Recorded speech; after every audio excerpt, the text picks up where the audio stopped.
Well, let's see if I can get this right this time. Welcome back to Single Shot.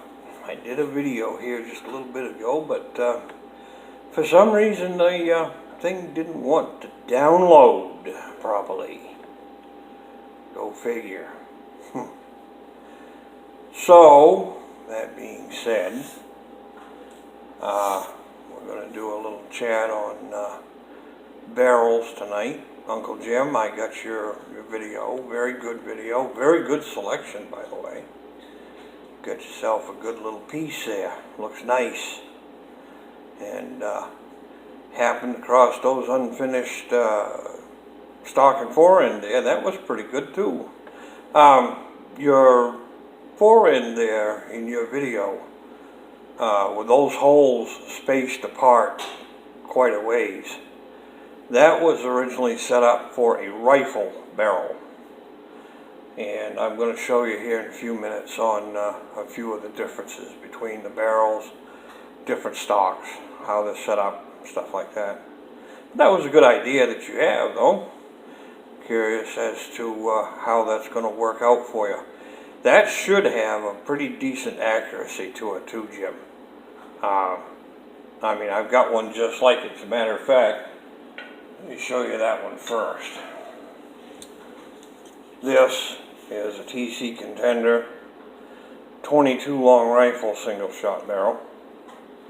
And you'll see on this lug, this is a lot shorter. Let me get my fat fingers out of the way here. It's right here anyway.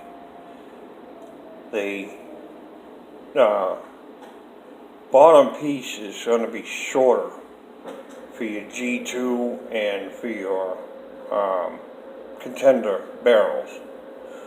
Some may have a different locking lug here on the end of the barrel as well. Your holes on these Contender stocks, fore-ends, are close on a 2-screw. That's the ones that set up with the 2-screw pistol barrels. This is a bull barrel, 12-inch, and I shot it the other day. I've got to do a lot of sighting in on some of these barrels, and it's just going to take a little time to get it done. This one here has open sights.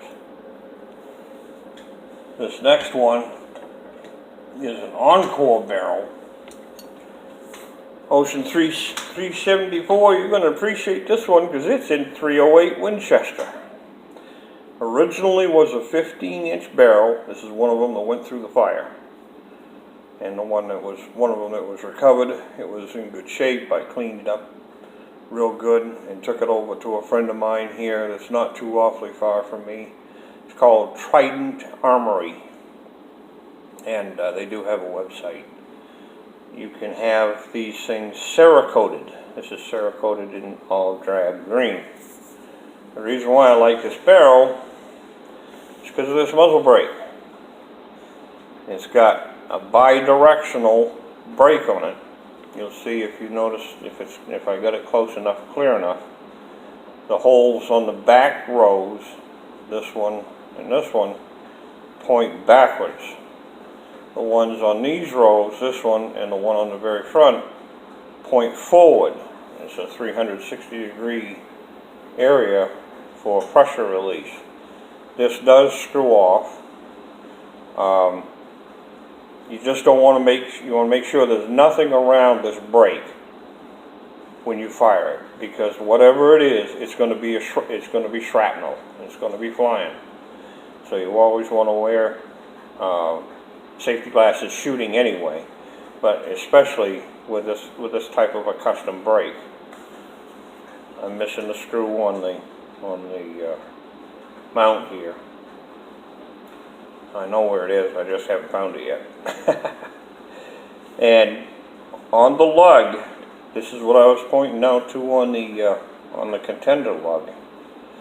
This is longer. The pivot hole is bigger. So you cannot use these Encore barrels on a Contender or a G2 frame. They will not fit, because these are a lot higher pressure cartridges that we're using on the Encore. You can't use them on the G2 or the Contender, just strictly the Encore. The G2 frame, I didn't dig it out the other day when I had the frame video going, but it looks just like the Encore, but it's smaller. It's that wide and reinforced embossed area on the top portion of the frame. It looks just like an Encore. Looks like an Encore frame, but it's not. It's made for a higher pressure cartridges on the Contender G2 series. This is the Encore series. Alright. 243 Outdoors. Guess what? Super 15 Bull in 243. This is an Encore frame as well, barrel, but it has the screw holes close because it's a pistol forend. You still got that same long lower set for the lower part of the barrel. This is mounted with a BSA scope, 220 power pistol scope. I shot this one a couple of times, and using full house loads out of 243 on this thing, you got to be hanging onto it, because that thing will come out. This one, Jim, is one of them that went through the fire. This one took a beating, but internally, it's fine. I've shot this a couple times since the fire. It's been all right. It's been no problem at all. This is what they call a Super 16. This is a 16-inch barrel for the Contender. See the sights further forward. And that also has a brake. And it better have a brake, because that thing is pretty ridiculous with a full house load on 4570. There's your screw holes. They're closer together, like I mentioned before. Eventually I'm going to take this thing and have it redone once I get back to work. I'd like to get that back, you know, let's get this pitting, but it's not really pitting, it's just marking. It's comes from those chemicals that was in the firefighting liquid that they used in the fire. And this is a smaller lug. It's a shorter one. That's indication for Encore G2. I've had this on my G2 frame, and the locking lugs are the same. Now all of these have a single ejector right here, and when you open it up, the front half of this tab right here rolls against the frame, and it pushes that ejector out and opens your case, so you can take your case out. Again, that's in 4570. This next one, this one's a brute. I haven't put a scope on it yet because the scope that was on it got destroyed. This also went through the fire. This is Encore. That big lug on the bottom and that big hole on the pivot point tells you that it's Encore. This was a special run that TC did. It's called the Katahdin.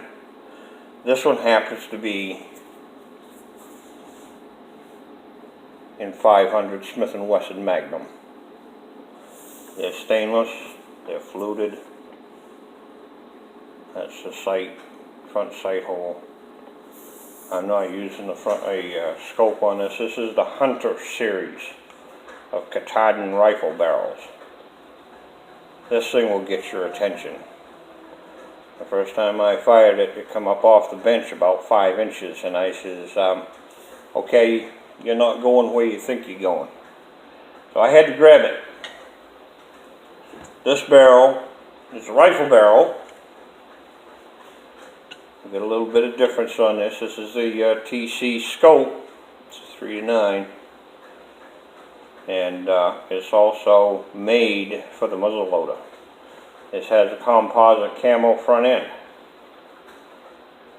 You got the big screws on the bottom, right there and there. That's for the Encore. That's that big lug again. You've got space right here for your ramrod. It just slides out. There's a little tab up underneath the stock there that slides under and locks in so you don't lose it.